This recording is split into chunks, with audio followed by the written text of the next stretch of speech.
Well, the Luigi trial is upon us, and it is set to be the trial of the century, internet style. And Luigi has one notable supporter, and she is the bête noire of the incels, and that is Taylor Lorenz. Hilarious to see these millionaire media pundits on TV clutching their pearls about someone standing a murderer when this is the United States of America. As if we don't lionize criminals, as if we don't have, we don't stand murderers of all sorts. Do you know what I hate is using internet language in real life?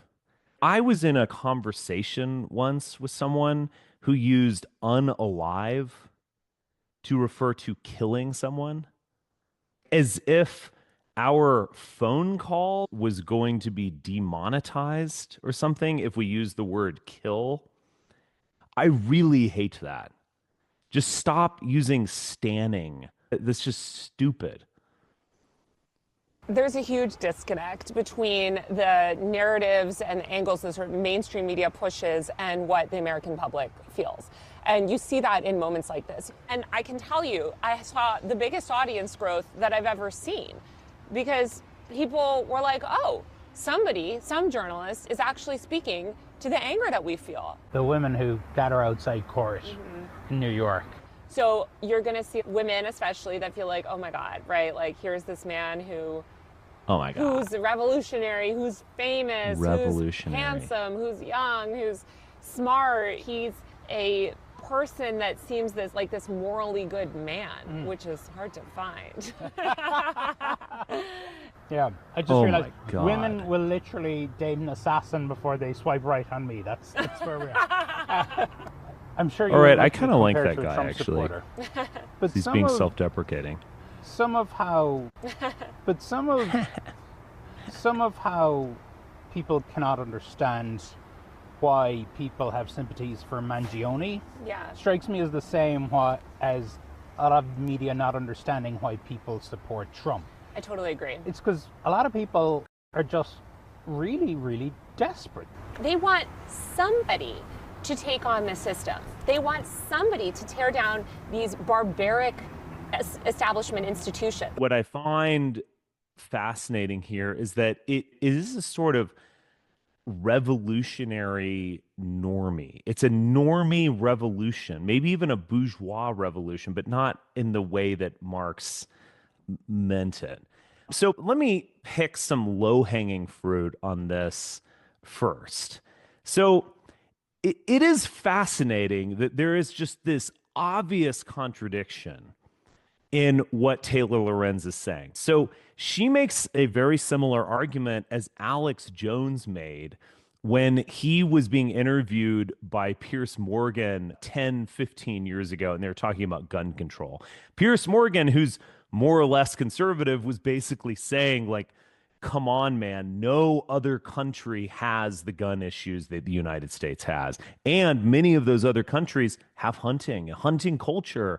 In fact, maybe even a little bit of gun culture, but it's so much worse in the United States. Can't you just be reasonable? And he's like, listen, Pierce, you English want to come on here and we're going to go 1776 on your ass. This country was founded on guns and whiskey. You know, this kind of attitude. We're a country of outlaws, which is wrong. I mean, it's getting at a kernel of truth. I guess I'll give you that, but it is wrong. This country is not Wyatt Earp. This country was settled by Puritans. The revolution, maybe it wasn't begun by aristocratic liberal plantation owners, but was certainly completed by them, and the country was defined by them, by Jefferson, Washington, at Alia. So this notion that it's a country of outlaws is sort of ridiculous. Now, I actually do get it. The frontier in the West is an extremely important component of American identity. And yeah, you could sort of say that the country was founded on guns and whiskey, like in the gold rush.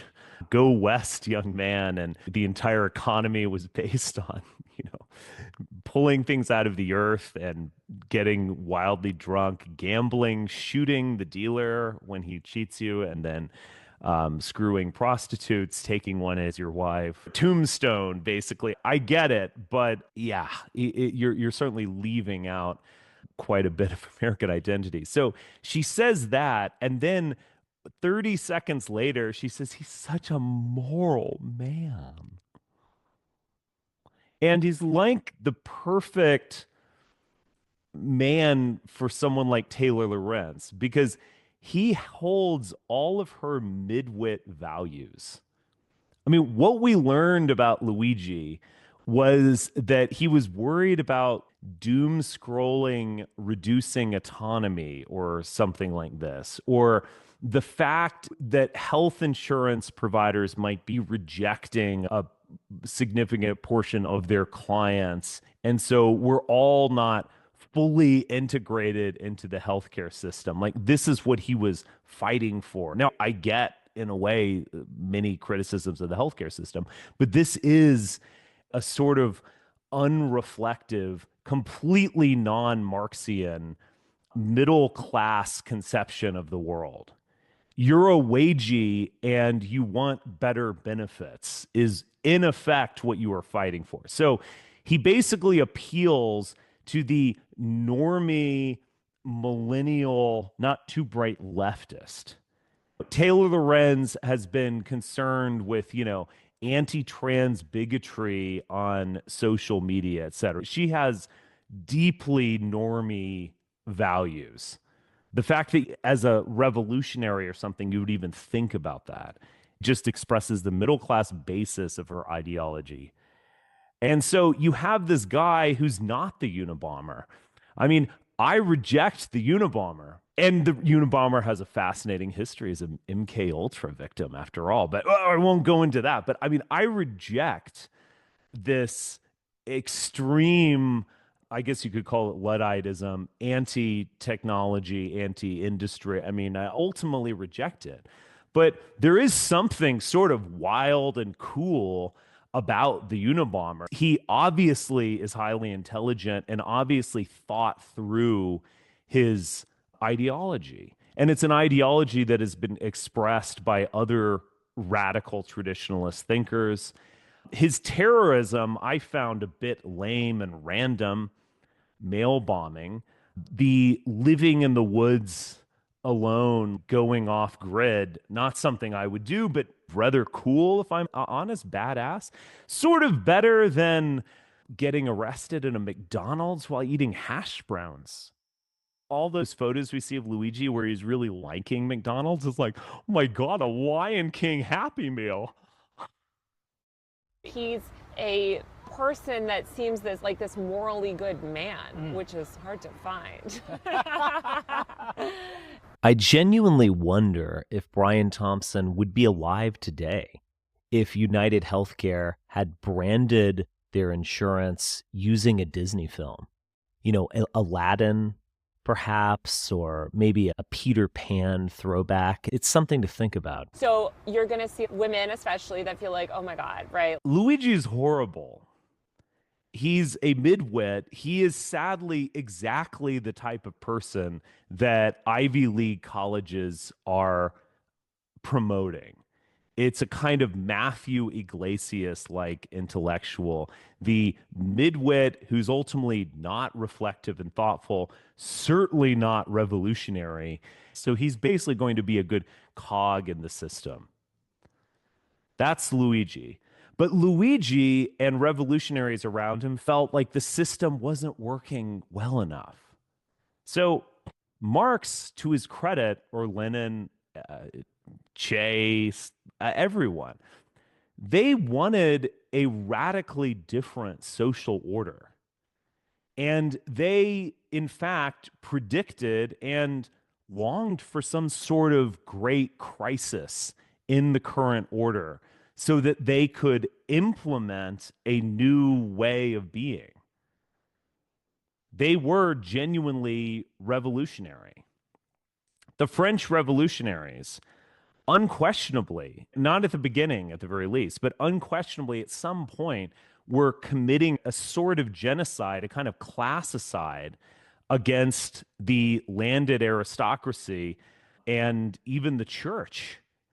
They were trying to implement a new age of reason. Now, I don't necessarily agree with any of these people, but I guess I can respect game when I see it. It is badass. It is cool. The normie revolutionary, represented by Taylor Lorenz, is in effect this notion that middle class America isn't working in the way that they hoped. And they feel that there's some sort of demon on the other end who isn't allowing them to experience the American dream. So there must be malice involved with Brian Thompson, this sort of douchey multimillionaire dude who is running United Healthcare. He's letting people die. And, you know, everyone has a right to health insurance. And so he needs to help out all of these people. This is not at all how an actual revolutionary would act and think. It's a sort of angry, violent, normie reactionary. They are worried that the middle class existence that they were promised and that they are in effect living is going to be taken away from them or won't be implemented to them in the way that they desire. And you see a lot of this with like red note people. I mean, I don't know if the red note trend is popular anymore, but when it looked like TikTok was about to be banned right before Donald Trump was sworn in, there was this move to red note, and they were seeing all of these fake LED laden Chinese cities.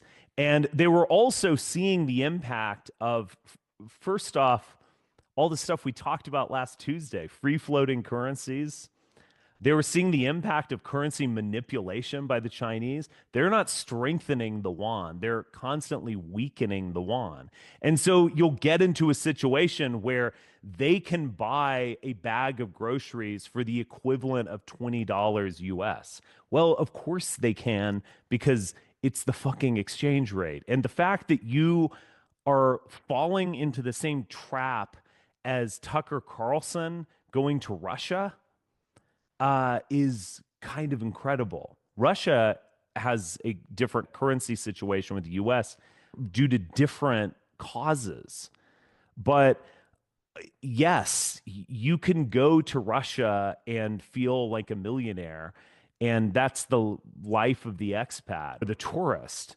But if you were living in Russia and groceries cost 40% of your monthly wage, you're going to have a very different attitude towards the situation. And I saw someone doing this exactly. She was looking at Red Note and then she was like pointing eastward or something. They don't tell us what it's like over there. You can have an apartment and you can afford groceries and like they just get healthcare. Maybe there's even a stronger millennial quality to this than I even imagined, because it's not even the American dream that was constructed by the government through things like the GI Bill after the Second World War, or the promotion of home ownership, the creation of the suburbs, which was a sort of government finance collaboration. Those suburbs can't exist without the federal highway system. There's no question about it. They wouldn't exist without zoning. They obviously wouldn't exist without big finance making massive bets on suburbs, et cetera, et cetera. So the American government created this American dream, which, if we're really being honest, I mean, a lot of us could maybe be tagged as anti-American in this group, but if we're really being honest, was a sort of healthy, if I guess a bit white bread and boring ideal of you can go to the burbs, have 2 kids, own a car and 2 television sets, and TV dinners are cheap, and you can watch game shows every night. And mom, while she's running the dishwasher and washing machine, can watch her stories, her soap operas. And dad's hard at work 9 to 6, and he'll commute back to the burbs. And you go to church on Sunday and, teach your son baseball on Saturday. I mean, we can criticize from some Nietzschean standpoint the last man nihilism at the heart of situations like this, but it was sort of good. And it could be eugenic in many cases. It was at the very least a sort of fertile model. The Burbs wasn't really promoting culture and intellectual activity. It was promoting strip malls and chain stores in the end. But, nothing's perfect, I guess. To this millennial model of, I want to live with a roommate or even live alone in my apartment. And the fact that groceries are less expensive and that the government pays for my anxiety meds and my birth control, like, this is just so much better. It's this millennial revolutionary standpoint where their pathetic lifestyle, it's become too expensive, and it looks like it might even become impossible at some point in the near future. And so they're looking to a state capitalist or communist Chinese government as fully implementing their nihilism. China, nihilism, it's affordable.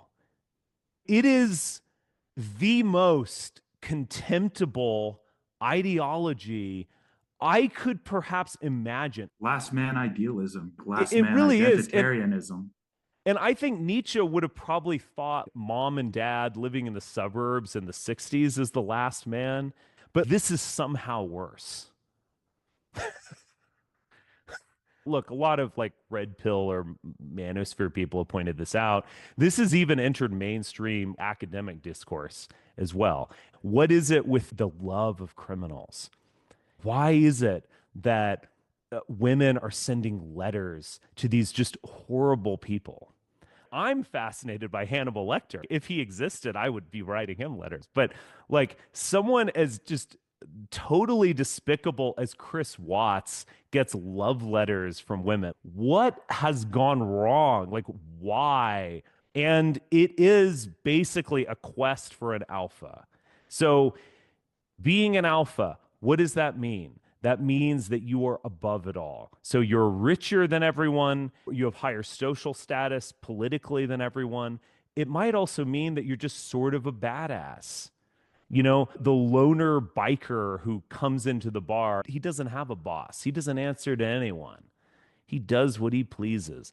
That is maybe not quite the alpha of thinking, but it is an alpha. He stepped outside of social norms. And many women will naturally see that and love it and want to birth his child. So that's a sort of baseline quality of why anyone would be attracted to someone like Luigi, who I just think is pathetic and should be bullied. He's a midwit. Like, we should bully Luigi. I think he should just be sent to the electric chair just because his manifesto was so lame. Like, dude, you brutally murdered someone on the streets of New York. The possibility of getting away with that is really close to nil. So you're done. You're done. So why haven't you written a manifesto or expressed an idea that is bold or just simply wacky? Why not go full Unabomber or just write Nietzschean aphorisms or declare yourself a Maoist? That's at least cool, bro. But when you declare yourself a follower of Matthew Iglesias, in effect, by your lame manifesto, you're contemptible. We should crush you for being boring, which is a much greater sin than being violent or revolutionary. I think the world needs that. The world needs outsiders or alt alphas, if we want to call them that. The world needs people questioning everything and pushing the limit. But at this point, you're basically Taylor Lorenz who went on a murder spree. I have no words. I do think that normie millennial radicalism is actually going to be a thing. Now, I don't know how far this is going to go, but it was interesting in the weeks following Luigi that I would see these TikTok edits where they would do that song from Chicago. He had it coming, he had it coming, he had it coming all along. This is like the perfect millennial thing. Broadway musical, plus murder, plus normie politics. They were just showing fan edits of Brian Thompson lying in the sidewalk, and then fan edits of Luigi and his six pack or whatever. Maybe it will come back in Trump's second term. An interesting trend to keep your eye on. I've noted recently that the most radical people I know are sort of middle class people who have not been politically engaged throughout their lives. Yeah. And for whom the American dream has largely worked. They have wealth, they have 2 cars in the driveway, a big house, all the baubles that they could ever want in the world. And they are deeply discontented and radical in a strange way. Like my parents even have been radicalized. And I lay it at the feet of social media. And I feel like people that are especially new to the internet, older people, have really been radicalized by these algorithms. They got heavily online during COVID, probably. It's also like a unintended consequence of COVID. Yeah, it's an interesting point. Like when I was a lot younger, say 20 years ago, I read Thomas Frank's work, and I don't know what he's up to now. I think he's still writing, but he doesn't get the credit he deserves, and I don't think is as relevant as he should be, in my opinion. He sort of predicted Trumpism with his book, What's the Matter with Kansas? And he founded the Baffler, might have been the late 90s, I can't remember, or early 2000s. He was looking at like Vans sneakers. So Vans are still around, but maybe not quite as relevant. I don't know. I'm not connected to Zoomer culture. But basically, if you hate your parents and they don't let you take the car out, or, the man's got you down, or your social study teacher sucks, or the girl doesn't want to go to prom with you, you buy Vans.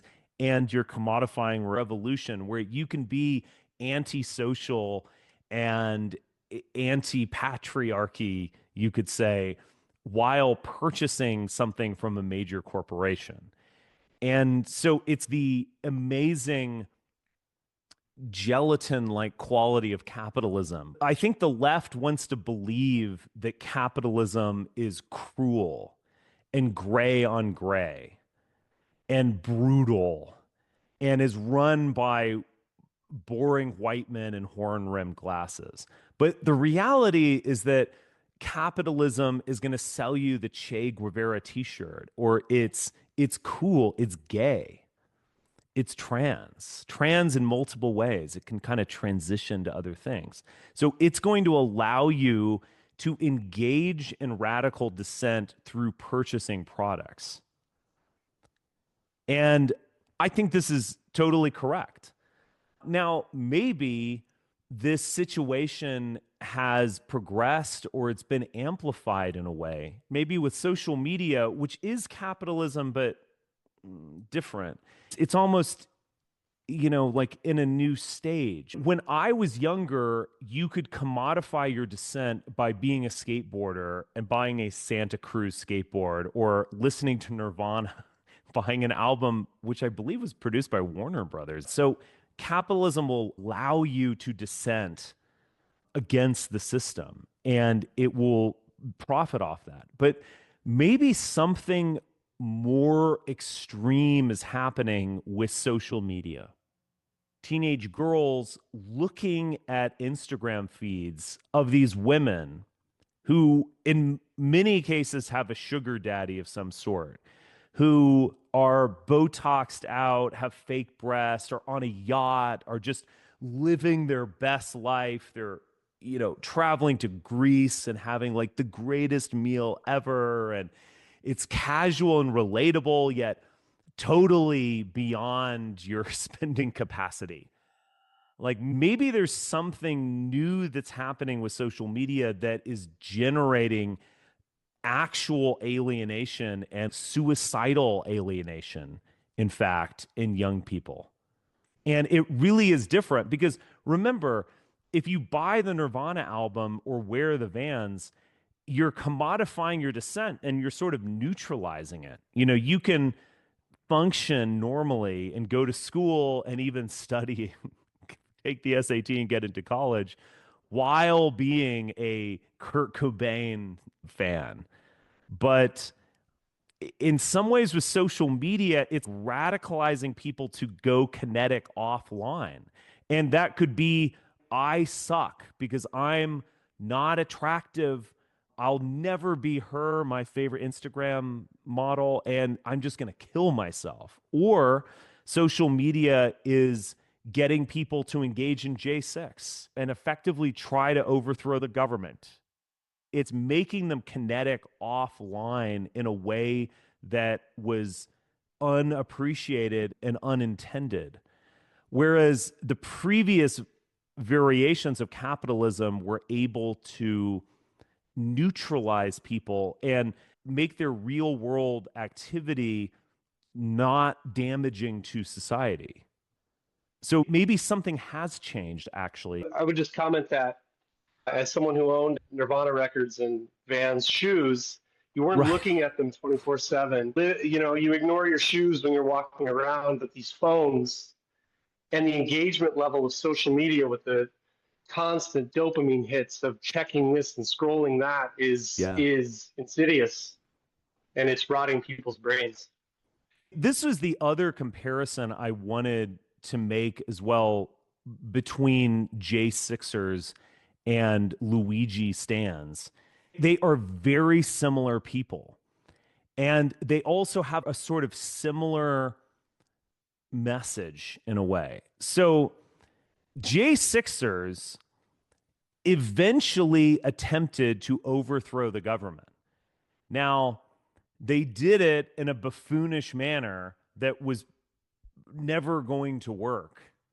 And it involved them stealing lecterns and taking a poop in the hallway of Congress or putting their feet up on Nancy Pelosi's desk or whatever. It was totally ridiculous, no doubt. But at the end of the day, it was a direct threat to government. That was the biggest coup attempt I've seen in America, certainly in my lifetime, and well beyond that as well. And by coup, I don't mean a sort of soft change in power. I mean, you could argue that FDR was a kind of coup or regime change, or the Civil Rights Administration, or what we're seeing now with Trump. I mean, they're soft and invisible and largely consensual as well in many cases. But this was just a direct attempt at seizing power. But none of them thought of it in that way. They thought of it as, I'm here protesting, or finally we're taking our government back, or this is the people's house. They were like a deer in headlights in all of those photos and videos of J6ers. And if you look at them, it's interesting to compare them to Charlottesville. So Charlottesville was largely young, and I think it was, if we're being a little bit unfair here, it was kind of like a bunch of cringe people from the internet who had seen memes and, read Andrew Anglin or something. I mean, to a large extent, it was that. It's being a bit unfair, but you get my point. And it was people who just wanted to go out and shine. It's like, we won with Trump. We've created these online communities, and let's, strike up the band on behalf of the Robert E. Lee statue and like, woo, there was that quality to it. There are other qualities as well. Bad people on both sides, I would say, but you get my point. And There is some crossover between J6 and Charlottesville, but the crossover is small. You see people like Fuentes, you see people like Baked Alaska, and I'm sure there's some others. But there wasn't a lot of crossover. And J6 dwarfed Charlottesville by many levels of magnitude. So you had this sort of normie type. So there was a study done by the University of Chicago on who was at J6, and the average age was more or less my age. It was like 44 or something like that. And there were people who were often red state voters in blue states. That was a trend that was picked up on. So they sort of felt surrounded, perhaps. But they were largely a normie type. There was higher levels of divorce. Interesting. Is that causal or correlation? It's interesting to think about that. Someone like Ashley Babbitt, who was shot while raiding the Capitol, was divorced. She was a former Obama voter, and she was in financial distress. There was a certain type of person who was activated by QAnon and all of these memes. Now, QAnon is, of course, wild and crazy, and I don't think you can underestimate its impact on J6. But that being said, they were disappointed normies who genuinely believed that democracy had been taken away and we're just bringing it back. Don't you understand? Like, everyone voted for Trump, so we got to go to the Capitol and, like, come on, Trump's our guy, put him back in.